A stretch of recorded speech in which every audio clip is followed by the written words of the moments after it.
I tell you, I'm no big fan of the Bible. I don't find the stories all that interesting. What I find most interesting about the X-rated Bible aren't the stories themselves, the incest, the murders, all that stuff, but the way the Bible is now read by someone who might go, really? Is this really part of the Bible? Just seeing it from a different point of view, a different angle than from these healers and whatnot you have screaming on the TBN network. My name's Adam Palfrey. The company is called Feral House, as in feral children, feral cats, things undomesticated and not civilized in the way that the norms will have it. And but not ferocious. Not ferocious necessarily, but anyway, it's been in business since 1989, and in Los Angeles and Portland, and back to Los Angeles. I think I first came into contact with the X-rated Bible personally back in the late 80s, but I heard about it, I believe, even before that. When did it first? 85. It was published in 85. Just when it was published, I believe. It had a lot of notoriety in some write-ups, and I didn't even see a copy, but I kept hearing about it. And it was difficult to find, I believe, because the Atheist Foundation didn't have distribution like a Random House book would, to all the bookstores in America.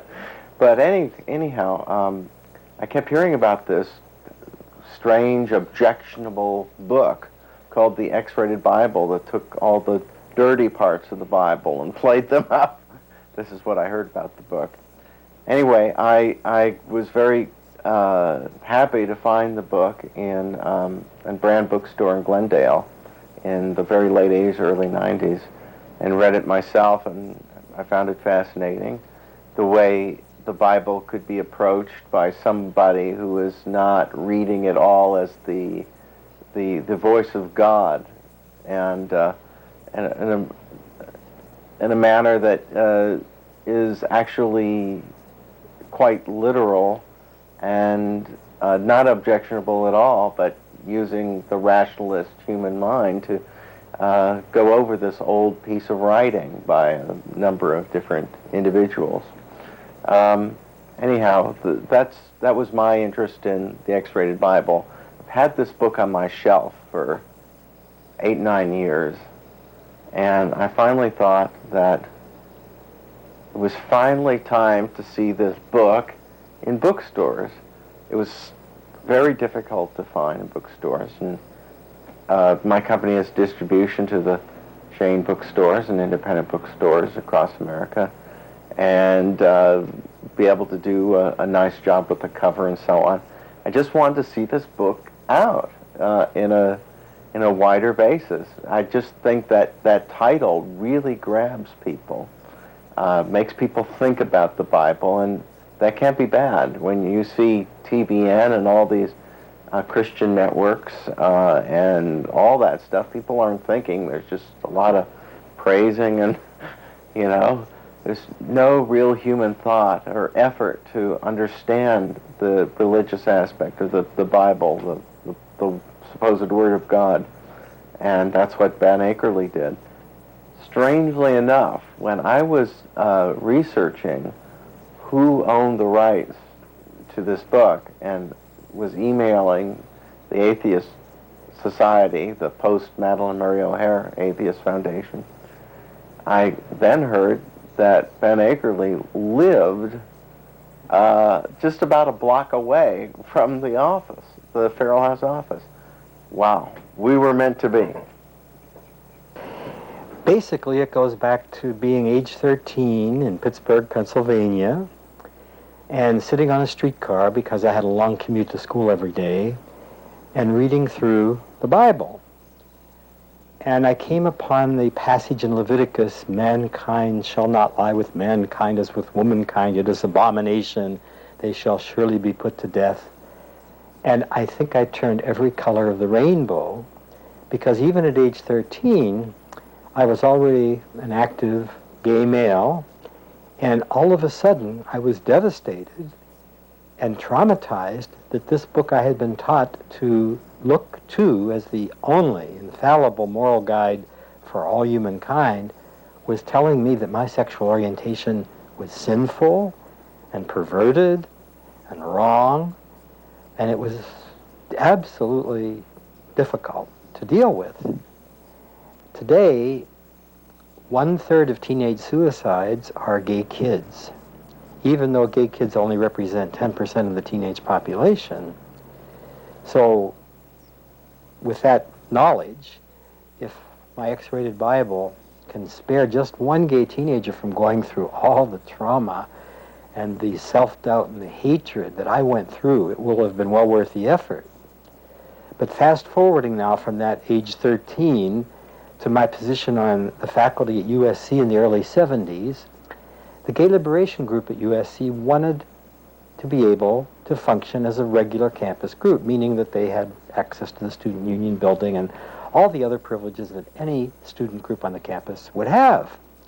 For the first time in the history of the University of Southern California, the trustees went into a secret ballot because they were all terrified what anybody would think if they looked like they were supporting gay rights or encouraging homosexuality. And we as a group, the Gay Liberation Group, had to finally threaten to sue them because they voted not to give us our status, our campus status. And one of the Campus Crusade for Christ members wrote to the Daily Trojan newspaper, "Trustees, please do not allow the Gay Liberation Front campus recognition because this would be encouraging homosexuality, which is condemned in the Bible." So I wrote a very brief article, Sex in the Bible, in which I pointed out that if you're going to go by what the Bible condemns, then fornication is also a capital offense. You should not live in sin if you're not married, sex without benefit of the church, bestiality, adultery, loss of virginity, all of these were capital offenses. And to single out homosexuality as if it were the only capital offense and the worst crime in the Bible and sin was tunnel vision. And I said in the end of my brief article, because they said in their Campus Crusade they were trying to Christianize the United States, the whole country, by the 1980s, I said, why don't you concentrate on humanizing your local campus group? And it was after that that I became involved with Madalyn Murray O'Hair and brought her to the campus to speak, that I decided to expand that single article, Sex in the Bible, with just a few examples, into my anthology, which is not exhaustive, but it's very comprehensive with 60 chapters and covers just about every facet of sex in the Bible. And of course, Madalyn Murray O'Hair agreed to publish it, and it came out under the imprint, then imprimatur, of the American Atheist Press in 1985. One thing that all fundamentalists insist on is there's no such thing as situation ethics. They accuse humanists and atheists and freethinkers of practicing situation ethics, meaning that you determine whether something is good or bad or right or wrong according to the situation. They say the Bible doesn't allow that. And a perfect example is Phyllis Schlafly, who of course heads the Eagle Forum. She was on television one day and she said, God's plan is so simple. One man, one woman, one lifetime. And that's her solution to getting married and living happily forever after, like a fairy's tale. So going back to Lot and his daughters, we have two angel emissaries who have come to the city of Sodom to warn Lot that the city is about to be destroyed, and by the way, to be destroyed for general immorality, not just for gay sex, which all the fundamentalists want us to think this was a reason that Jehovah destroyed Sodom and Gomorrah was only because they engaged in specifically anal intercourse. The destruction of the city was already foreordained, and in the New Testament, one of the writers, Jude, mentions that Sodom and Gomorrah was destroyed for general immorality. So when the angel emissaries came there, of course, if they were angel emissaries, they must have been very hunky-looking young dudes. The gay men of Sodom saw them going into Lot's home and knew that they would be his guests, so they came banging on the door and demanded that Lot allow the two men to come outside so that they could know them. Now again, know them is the word in Hebrew meaning have intercourse with them, not to get acquainted and shake hands. They wanted sex, and nothing but sex. So Lot offered his two daughters and said, here are my two virgin daughters who have never known man. Again, the use of the word known meaning never had intercourse with man. Take them and do with them what ye wish, but do not harm these men who not only are my guests, but were sent by Jehovah as special emissaries. But the men were not placated. They still preferred to have the men as sex partners, and then they were struck with blindness, and of course Lot and his clan escaped from Sodom, and the city was destroyed, and the angel messengers went back to their heavenly Father. What is so interesting is, if you could ever think of an example of situation ethics, here it is, where Lot offers his daughters instead of the men because he feels that it would be less offensive to have his virgin daughters lose their virginity than it would be to have these angel messengers be raped. And I think that's an ideal, perfect, par excellence example of situation ethics. But again, of course, fundamentalists would not agree with me on that. So I put in my book that apparently it was more important to Lot to spare his house guest's rear end than it was his own daughter's front end. Jimmy Carter, who was a very devout, born-again Christian, was interviewed by Playboy magazine. He said, Christ gave us an impossible standard to live up to. He said, nobody, no red-blooded heterosexual male, could ever live up to that standard.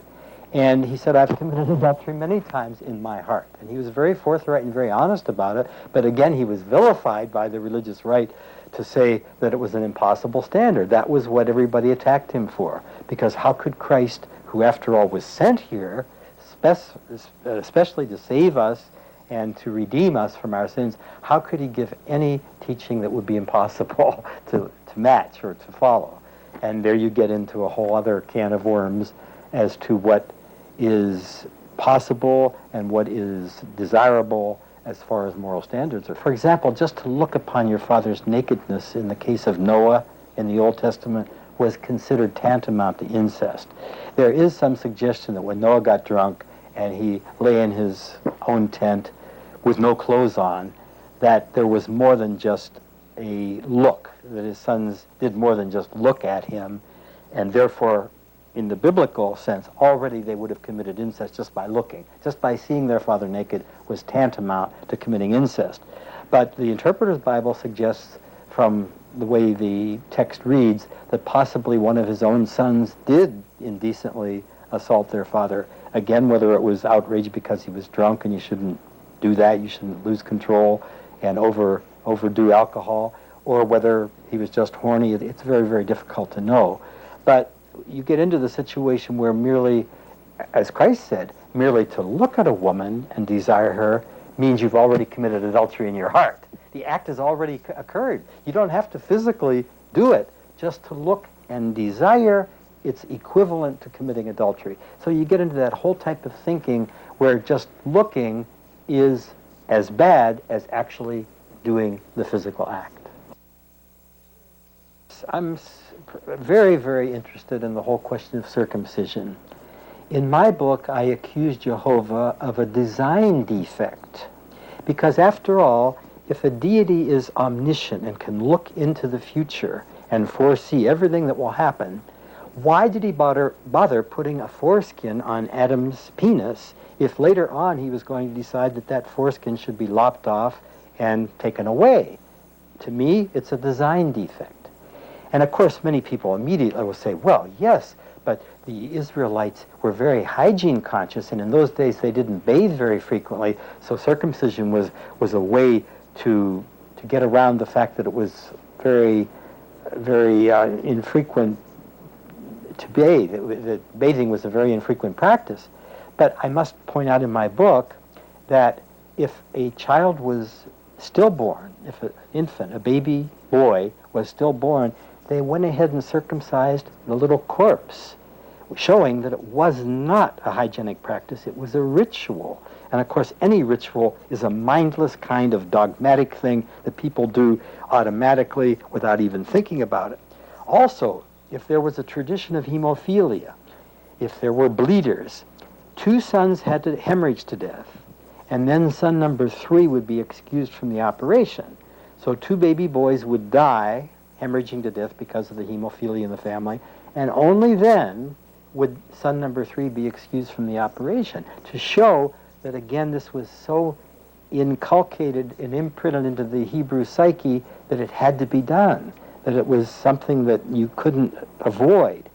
Today, we have the dubious distinction in the United States of being the only country in the industrial world that routinely circumcises infant boys for medical reasons. Israel, of course, still does it, but that's for religious reasons.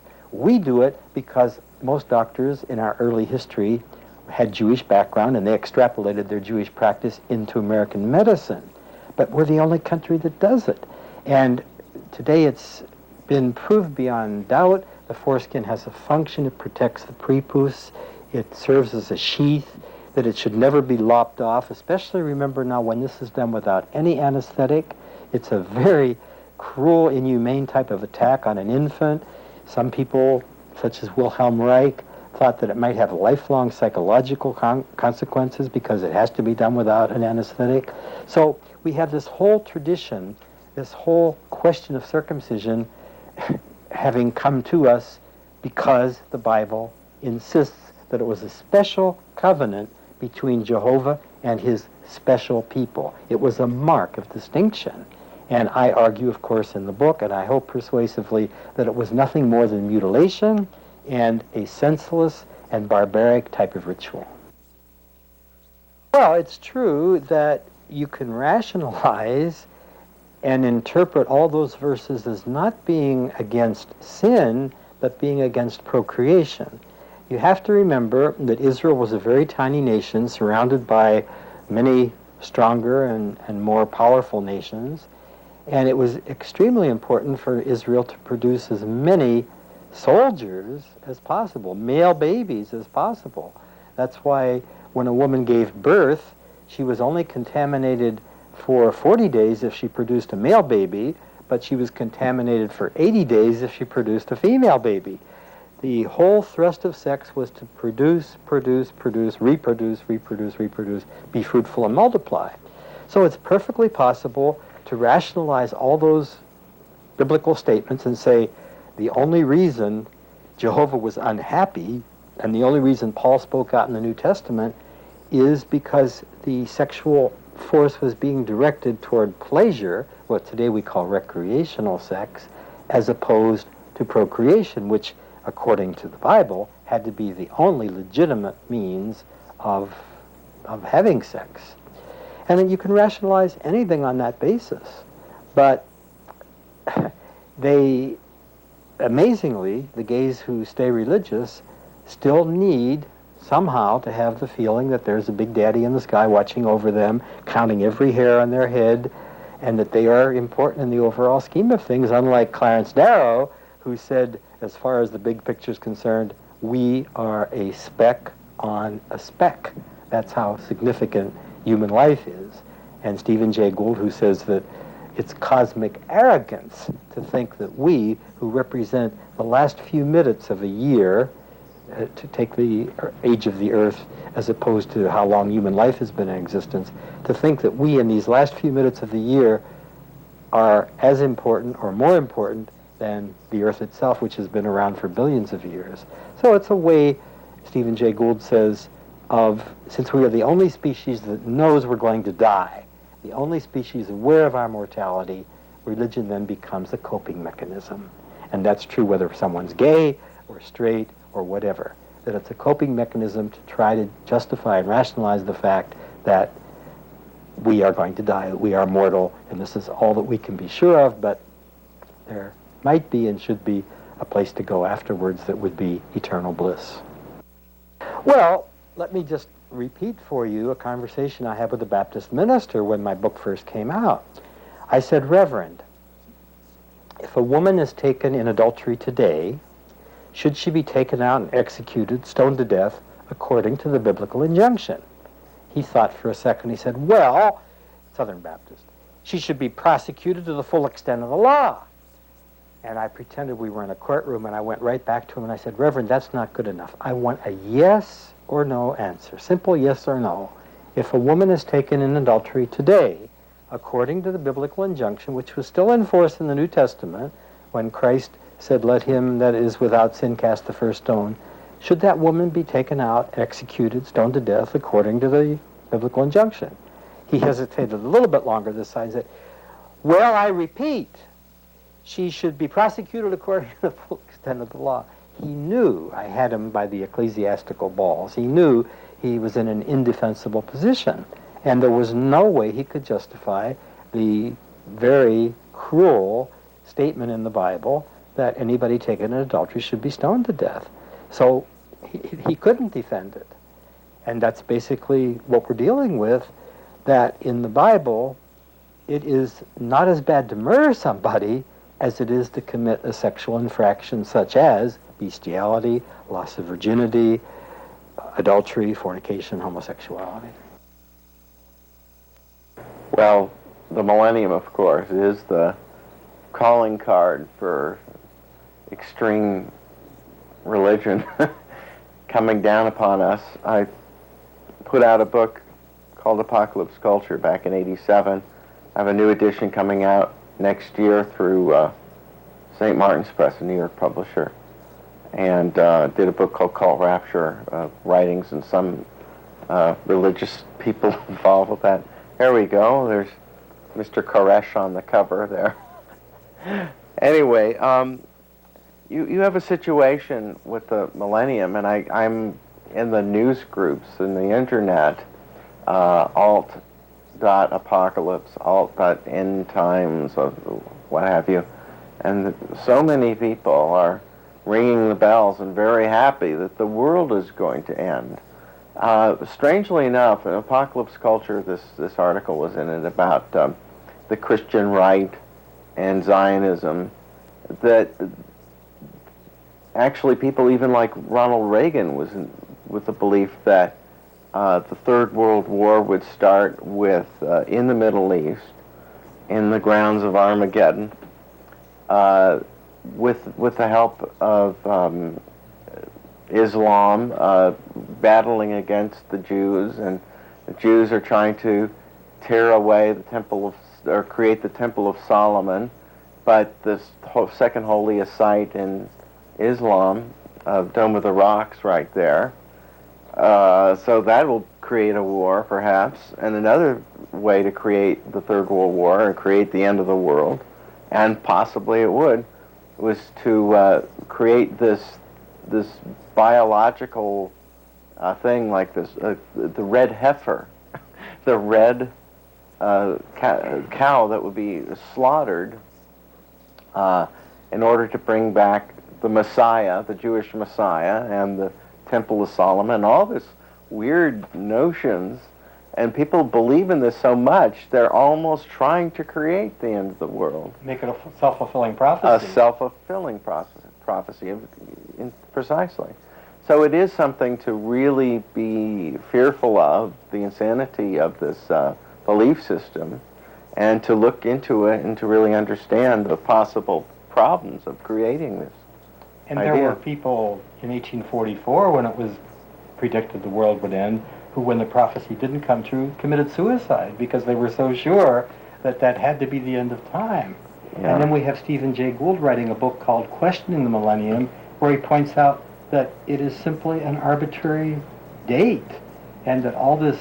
Well, it's 2001 rather than 2000. Well, yes, but either way, that it's just an arbitrary way we have of measuring, and to impute anything more than that to it is absolute superstition and ridiculous exercise in futility. That doesn't mean anything more than a way of blocking time and labor.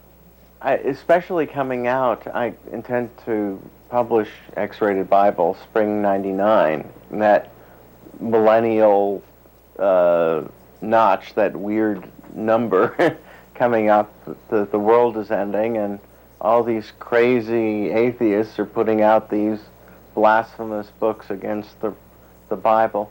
No, it's not to create trouble. I'm putting this out, but to cause thought. It caused thought for me just to even hear the title a long time ago. And that's, I think that a nice edition, very well distributed, will possibly get people thinking about the Bible in a way it isn't generally thought about. That's the point. Especially since it's the religious right that insists that the Bible is the only moral guide that we need, and that it's an infallible moral guide. And of course my objective is to point out that that's absurd.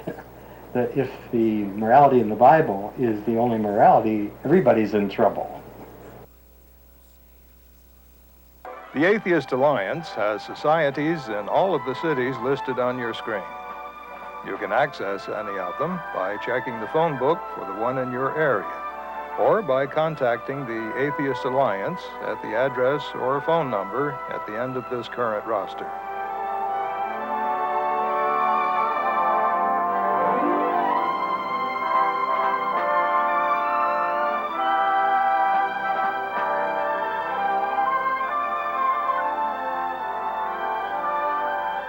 Note the Atheist Outreach, which has been organized to serve those without an organization in their area. We can also assist you in organizing your own atheist society. Contact us at the Atheist Alliance, Post Office Box 6261, Minneapolis, Minnesota, zip 55406.